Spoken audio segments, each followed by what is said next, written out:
Ruta que tú tomaste para salir de Venezuela y llegar hasta Estados Unidos? Ok, agarramos Cúcuta, de San Antonio Cúcuta, de Cúcuta llegamos a Medellín, de Medellín llegamos a Cancún, de Cancún llegamos a Mexicali, de Mexicali nos trasladamos a Tijuana. ¿Qué te pasó en Tijuana? Bueno, ¿Cómo fue el viaje en Mexicali-Tijuana? cuando llegamos a Mexicali, allí pues efectivamente el coyote nos dice que ya podemos pasar. Nos montaron en una camioneta, creo que se llama van, una camioneta muy vieja, íbamos más de 17 personas, íbamos con niños y la camioneta iba encerrada y en la parte de adelante iba una señora de edad y el señor iba a una alta velocidad impresionante, la carretera era muy angosta y él nos dice para y nos dice que nos tiremos de la camioneta, pero ni siquiera había abierto la puerta. Cuando la señora que va adelante le dice, ya va, no nos podemos tirar porque está el ejército. O sea, que se tiraran así. Ajá. Entonces cuando vemos el ejército pues nos alarmamos porque pensábamos que nos iban de una vez teníamos que volvernos a Venezuela. Y resulta que el señor viene y da la curva, cuando él da la curva, la camioneta se entierra y queda de medio lado, de modo que ya nos íbamos a voltear. El señor se baja, saca el dinero que tiene en el volante y sale corriendo y se va y nos deja allí encerrados y teníamos mucho calor, teníamos miedo, o sea, estábamos ansiosos y queríamos ir a salir. En un momento pues llegamos a perder la calma, pero yo siempre me mantuve, empecé a orar y cuando llegó migración. Inmigración México. Llegó Migración México, llegó la policía, nos bajaron. Sentimos mucho miedo porque pensamos que nos iban a devolver. ¿A dónde? ¿A Venezuela? A Venezuela. ¿Y por qué te da miedo volverte a Venezuela? Porque a pesar de que teníamos nuestro propio negocio, entre comillas nos iba bien, pero nos extorsionaban mucho. A mí en una ocasión me llevaron detenida con mi hijo, me tuvieron presa, a mi esposo le sacaron dinero para podernos sacar, luego se llevaron a mi esposo, o sea, cuánta Fuerzas Armadas llegaban allí, querían sacarnos dinero. Y arriesgaba la vida de mi esposo, que nos secuestraran a nosotros, cualquier cosa iba a pasar. Entonces la solución de mi esposo fue sacar todos los ahorros y gastarlos acá y llegar acá, como todo el sueño americano que todos tienen. Y entonces llegó la policía, llegó el ejército. Llegó la policía, el ejército, bueno, llegaron muchísimas autoridades allí. Mexicanas, todos mexicanos. Sí, nos montaron a una camioneta y había un muchacho de migración que él nos dijo que donde solamente él nos fuera agarrado nos cobraba $20 por cada persona y nos dejaba pasar, pero como ya estaba el ejército, la policía, habían muchas personas, no podía hacer nada él. De ahí él nos traslada a Tijuana. Fue un camino muy largo, había un niño que tenía un dolor en la barriga, ellos nunca le prestaron atención al niño. El niño tenía ganas de hacer pupú, no le creían a la mamá, entonces la mamá le dijo, no, pues que se haga pupú en el carro. Entonces ahí el tipo se detuvo, ella paró en una avenida, colocó al niño a hacer pupú y la señora le dijo que nosotros no estábamos haciendo nada malo, que por qué nos trataba así. Entonces, pues él efectivamente empezó a decirnos unas cosas ahí, pero nosotros preferíamos quedarnos callados, la señora sí dialogaba con él. Entonces hubo un momento en que nosotros le dijimos a la señora que mejor guardara silencio, esperáramos a ver qué era lo que iba a pasar. Cuando llegamos a Tijuana, a la estación nos quitaron los pasaportes y empezaron a hacernos una serie de preguntas allí, qué era lo que estábamos haciendo. Luego nos dieron que no tuviéramos miedo, nos dieron comida, nos quitaron las maletas y luego nos entregaron un papel donde nos daban una orden que no podíamos salir de Tijuana. De esa zona de Tijuana no podíamos salir y no podíamos regresar a Mexicali, porque si regresábamos a Mexicali nos deportaban a Venezuela. Cuando sucedió eso, mi esposo llamó al coyote porque habíamos pagado una cantidad muy grande y él tenía que responderlo porque ya nos estábamos quedando sin dinero. ¿Cuánto pagaron? Pagamos alrededor de $15,000 entre los tres. Cuando llegamos allá, efectivamente el muchacho le contestó y le dijo que le iba a responder, que no tuviera miedo, que iba a mandar un Uber para devolverlo.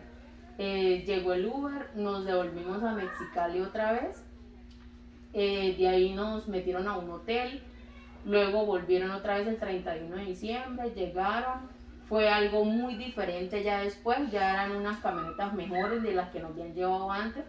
De ahí nos montaron y eran unos muchachos, íbamos como 7 personas nada más en una camioneta y el muchacho nos iba explicando y pues le contamos lo que nos había pasado. Entonces dijo, no, esta vez va a ser diferente. Entonces pues yo le había dicho a mi esposo que si era de parte de Dios que nosotros emigrara, pues que fuera Dios abriendo puertas. Y si no, si nos devolvíamos era porque no nos convenía estar aquí. No importa que perdiéramos el dinero y tuviéramos que empezar de cero otra vez en Venezuela. Entonces todo fue muy diferente. Cuando llegamos como a un desierto inmenso, solamente estábamos nosotros, eran como 7, 8 personas los que veníamos en el carro. Y era el 31 de diciembre. De 31 de diciembre. Del 2021. 21, perdón, sí. Ya era alrededor, bueno, en Venezuela eran las 12 de la noche, porque mi familia me escribía dándome el feliz año. Y cuando llegamos ahí, el muchacho nos mete bien, nos dice, no, yo no los voy a dejar aquí en la vía, sino los voy a entrar bien a la entrada esa. Pero cuando llegamos ahí, eso estaba muy oscuro y sentíamos miedo porque yo le dije, no puede ser que solamente 7 personas vayamos a pasar. Cuando la señal era un reflector que alumbraba grandísimo, prendía y se apagaba. Cuando vimos una cantidad de gente impresionante, había muchísimas, alrededor como de 300 personas. Y entre esas 300 personas éramos los únicos venezolanos, no había más nadie. Había pura gente de Brasil, de la India, nadie hablaba español, nadie. No le entendíamos a nadie. El coyote nos dejó en una cerca, venía la policía y yo dije, bueno, nos van a agarrar aquí otra vez, ahí sí ya no podemos pasar. Decía, y la cerca era la frontera. Ajá, ella era para estar en suelo americano. Ajá. Pero en esa parte la tierra tú pisabas y te enterrabas completamente. O sea, a mí me llegaba la tierra como por acá y eso era una odisea para poder sacar los pies de allí. Hubo gente que se caía, una señora se cayó, rodó, pero entonces, o sea, era o ella o era nosotros, cada quien pues tenía que salvarse su pellejo. Pues, lo veíamos de esa manera, nos dio dolor ver a la señora, pero si nos devolvíamos la policía nos podía agarrar. La señora se pudo levantar y salimos corriendo y pasamos la cerca. Cuando pasamos la cerca, el coyote nos dice que ya no tenemos nada que temer. Pasamos la cerca y ahí empezamos a caminar, colocamos el GPS para ver cómo nos podíamos dirigir, pero la gente no nos entendía y nosotros tampoco le entendíamos a ellos, nada. Ellos estaban del lado americano. Se esparcieron todos se esparcieron, todos los grupos se esparcieron de un lado a otro, porque como mi esposo le decía, vamos por este lado, pero yo no entendía el idioma de nosotros, ni nosotros el de ellos, pues yo le dije, pues vámonos por donde nos indica el GPS, y empezamos a caminar, y cuando ya empezamos a ver humo, olía caucho, pues ya eran personas que estaban allí. Entonces nos dijeron, no, yo estoy aquí desde las 2 de la tarde. Entonces mi esposo dice, no, vamos y miramos carretera y de pronto un taxi para o llega a migración y nos recoge. Porque nos habían dicho que tú llegabas allí y venía migración, te llevaba allá, eso era todo. Pero todo fue una mentira. Cuando llegamos ahí, estábamos en la carretera y hubo un momento en que quedamos solos porque cada quien empezó a caminar y a esparcirse. Entonces yo le dije, pues empecemos a caminar. Caminamos como 5 cuadras, ahí nos encontramos con una gente que era del Zulia, de Venezuela, y ellos nos dijeron que estaban ahí desde las 2 de la tarde y que migración no había llegado, y pues perdimos la esperanza de que migración llegara.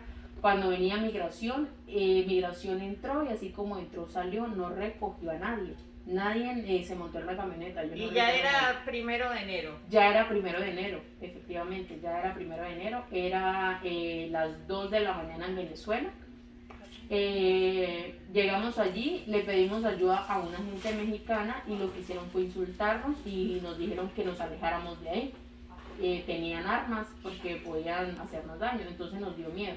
Mi hijo tenía mucho frío, no soportaba el frío porque el frío estaba como a 9 la temperatura, era un frío impresionante, que la poca ropa que traíamos se la colocamos encima al niño para que pudiera sentirse caliente. Una señora mexicana pasó en una camioneta, muy amable, nos trajo comida, le trajo comida a los niños, habían 5 menores, 4 adultos, una señora de edad, pero ellos no aguantaron el frío y se fueron, siguieron caminando.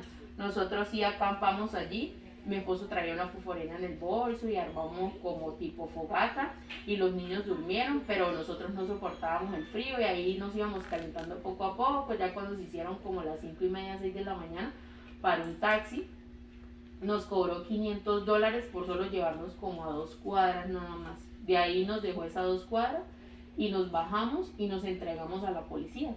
Y ahí empezó, ahí empezó el procedimiento. Solamente duramos un día detenidos por el niño. Nos dijeron que por el niño, porque no podían tener menores de edad allí. Y de ahí nos soltaron, nos llevaron a otra estación, pero nos agarró la noche. Pasamos la noche otra vez en una cárcel muy pequeñita, eran todas como 10 mujeres en un cuarto muy pequeño, donde hacíamos pipí, todas nos veíamos, ahí se nos quitaban las ganas de todo. Lo que comías en migración, donde estábamos, lo que comíamos era agua y manzana, más nada. Eso era lo único que comíamos.